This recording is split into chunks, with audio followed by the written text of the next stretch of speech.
Deep in the untamed wilds of Washington, where ancient forests and misty lakes guard their secrets, Bigfoot is more than a legend. It's a presence that haunts those who venture too far. In this video, we bring you 6 gripping, dramatized true encounters from before 1980, drawn from real reports of hikers, campers, and locals who crossed paths with the unknown. From menacing tree pushovers at Cub Lake to a shadowy figure stealing cookies in the moonlight, these stories will pull you into the heart of the Pacific Northwest's darkest mysteries. So, settle in, turn down the lights, and let's explore the terrors that lurk in Washington's shadows. Don't forget to like and subscribe for more spine-chilling tales. My name is Ethan Cole, and in July 1977, I was hiking to Cub Lake, 5 miles east of Lake Chelan, Washington, with my roommate Nate. We'd taken the Lady of the Lake ferry to the Prince Creek Boat and Campground, dropped off at a flag stop, craving a break from the summer crowds. The day was sunny, 85 degrees, no wind, the trail winding through dense forest along Middle Fork Prince Creek. We were in high spirits, joking about finding Bigfoot, though I never took the stories seriously. That changed in the lake basin. The hike was grueling but beautiful, pines towering overhead, the air thick with the scent of sap and earth. As we crested into the level basin near Cub Lake, the forest opened slightly, revealing a meadow dotted with wildflowers. That's when we heard it. A deafening thud, like a massive tree hitting the ground. The earth shook under our boots, and we froze, scanning the trees.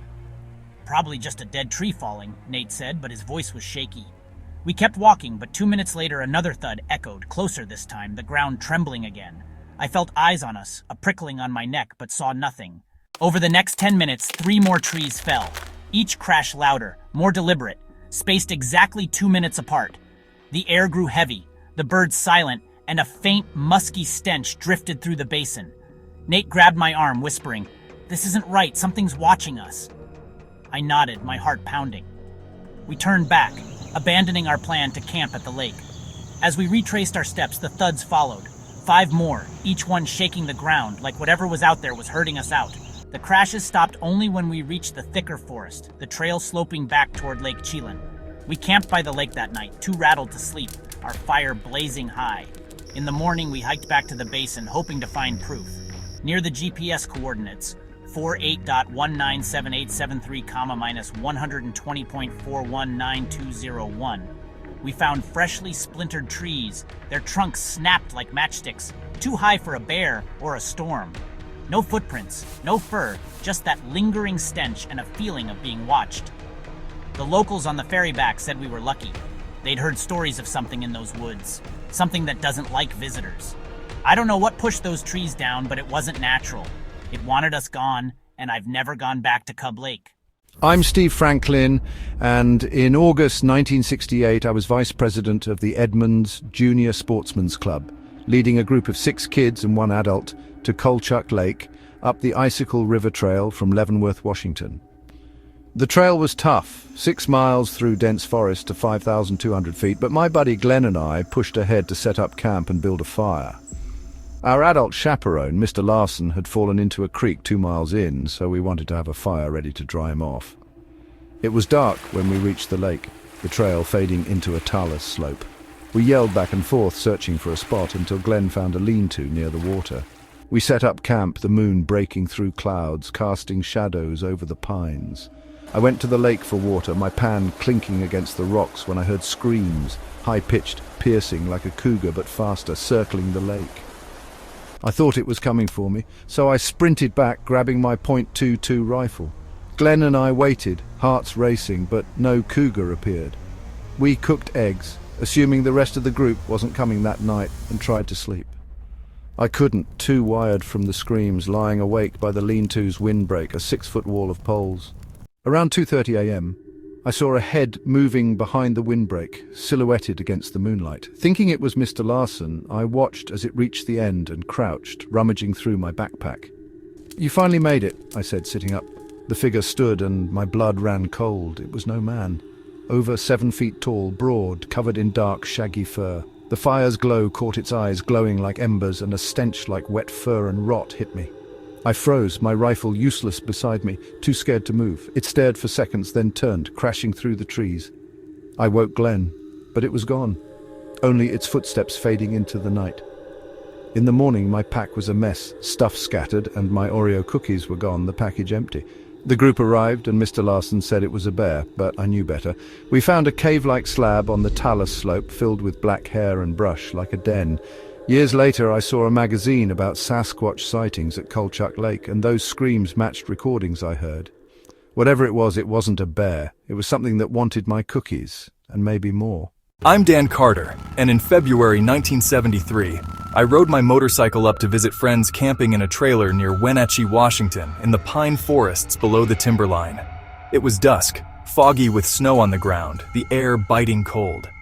I'd heard the Bigfoot stories. Leavenworth, just 20 minutes away, had sightings going back years, but I didn't put much stock in them. That evening, as I cut my engine by the trailer, I saw something that changed my mind. Across an open hillside about 250 yards away, a dark figure moved through the snow. At first I thought it was a hunter, but it was too tall, easily 7 feet, maybe more, and covered in what looked like a hairy suit. Its stride was long, effortless, cutting through the snow like it weighed nothing. I watched, my breath catching as it glanced back at me, its eyes locking onto mine, small and glinting in the fading light. It didn't stop, just kept walking, looking back every few steps like it was making sure I saw it. The thing was massive, maybe 600 pounds, its shoulders broader than any man's. I stood frozen, my hands still on the handlebars as it climbed the ridge and vanished into the timber. The fog thickened, swallowing the hillside, but that gaze stayed with me, cold and deliberate. I didn't tell my friends right away. It haunted me for a year before I spoke of it. When my brother-in-law reported his own sighting in '94, I finally shared the story. The locals weren't surprised. Wenatchee's woods have always held secrets. I went back once, found no tracks in the snow, but the air felt wrong, like something was still watching. That thing wasn't human, and it knew I was there. I haven't ridden those trails since. I'm Tommy Ellis, and in the summer of 1954, I was a kid playing in a sandbox by Miners Creek near Holden, Washington, where my dad worked for the House Sound Mining Company. It was hot, late July, the North Cascades wilderness stretching out around us, buckbrush to the north and a glacier at the valley's end. My friend Eddie and I were digging, the creek's roar drowning out everything, when I looked up and saw him, a man in a fur coat, stepping from boulder to boulder across the creek, maybe 100 yards away. It was strange, too hot for a coat, and he moved oddly, deliberate, looking down at the water's edge as he came closer. I ran to get my dad, Irvin, who grabbed 2 other miners and a pair of binoculars. We hurried back to the creek, but they wouldn't let me look through the lenses. I heard them arguing. Can't be a man. Can't be a bear. Bears don't walk like that. The figure was at a bend where the creek turned east, a scree field on the other side making it hard to cross. He was tall, maybe 8 feet, his arms swinging long and loose, like that Bigfoot film I'd see years later. They shouted, trying to get his attention, but the creek's noise swallowed their voices. Then he looked up, his face shadowed, but his eyes catching the sunlight, dark and unblinking. He turned and walked back upstream, disappearing into the pure wilderness to the southwest. The adults were shaken, muttering about what they'd seen. Eddie and I searched the bank later, but found no tracks, just that uneasy feeling of being watched.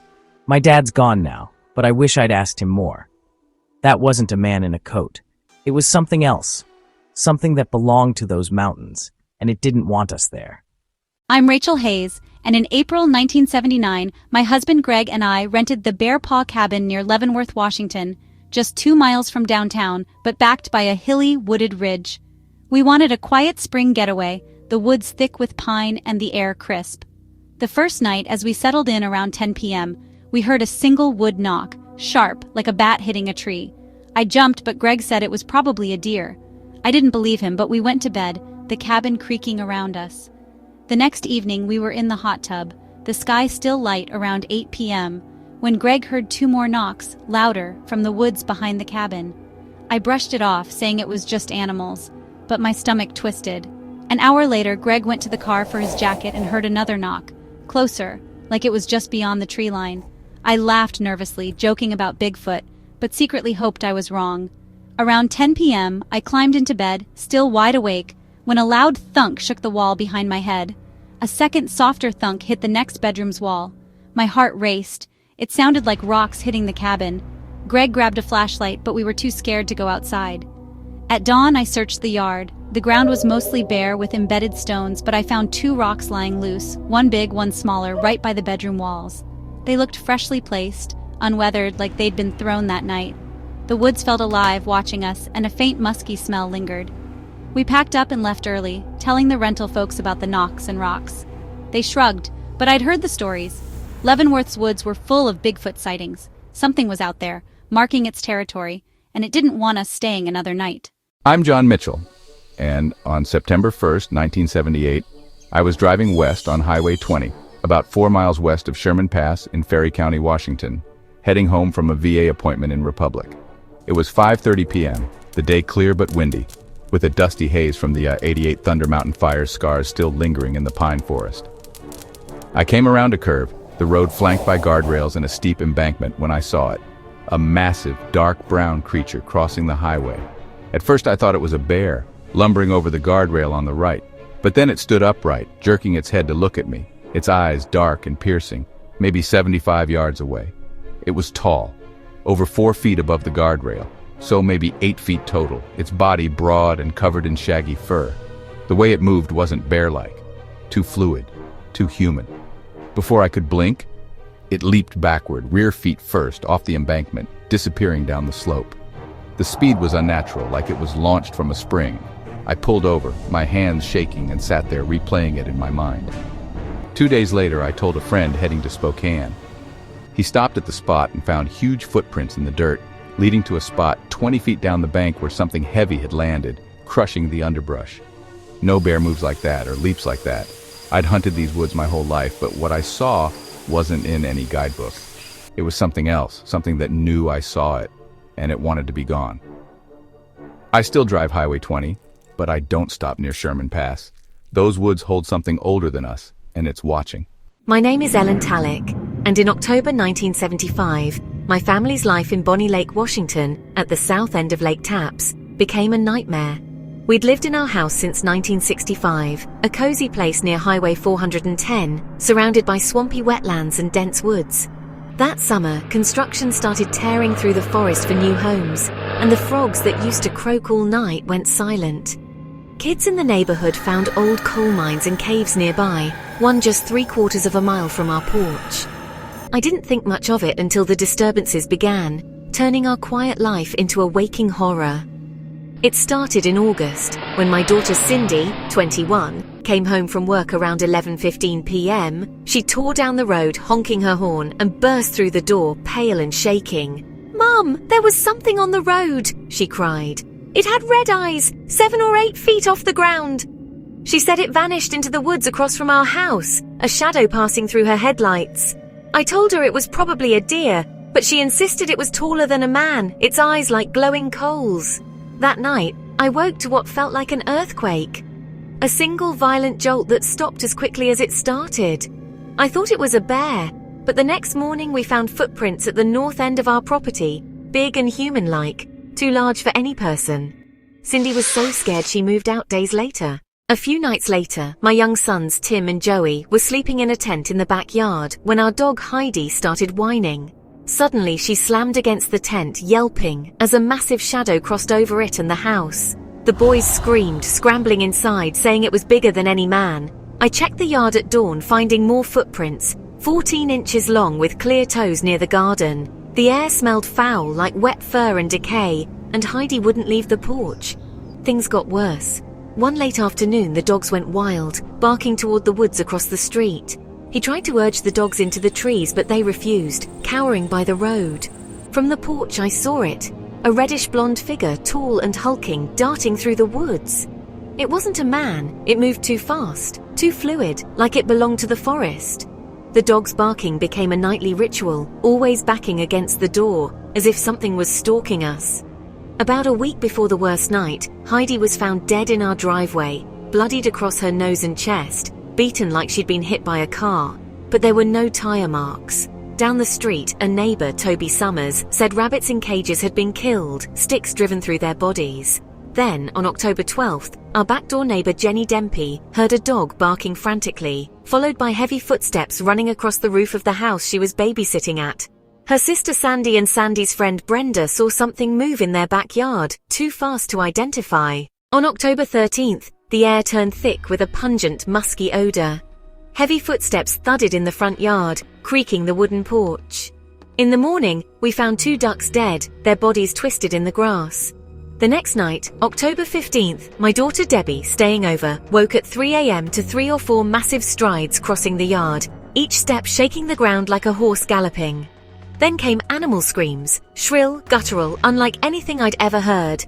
I called the Bonnie Lake police, and Officer Heidenreich arrived, searching the property. He found a footprint near the porch, 16 3/4 inches long, 7 inches wide, with 5 clear toes. Next to it was a piece of driftwood from our backyard garden, now inexplicably in the front yard, as if something had carried it. I cast the print the next day, October 16th, and showed it to a local researcher who photographed it. Officer Heidenreich admitted it could have been Bigfoot, though he'd thought their tracks were bigger. He mentioned this was our second call in months. Earlier that summer, we'd reported someone sneaking around but found nothing. The researcher told me about a theory from Officer Pittenger in South Tacoma, claiming a family of 6 Bigfoot-like creatures lived near Lake Tapps, maybe driven out by the construction. Our neighbors kept reporting things, shadows, smells, dead animals. The caves nearby, the old mines, they felt like hiding places for something ancient, something angry. We stayed in that house, but the dogs never stopped barking and I never slept easy again. Whatever was out there wasn't just passing through. It was watching, testing us, and it left its mark on our yard, our animals, and our lives. The wetlands are gone now, replaced by houses, but I still hear those footsteps in my dreams and I wonder if it's still out there, waiting in the last scraps of forest. That's it for these 6 haunting tales of Bigfoot encounters in Washington's wilderness. From falling trees to shadowy figures in the moonlight, these stories remind us that some mysteries are best left unexplored. Thanks for watching. Please like and subscribe to support my channel so I can bring you more dramatized, true encounters from the unknown. Until next time, stay safe and keep an eye on the trees.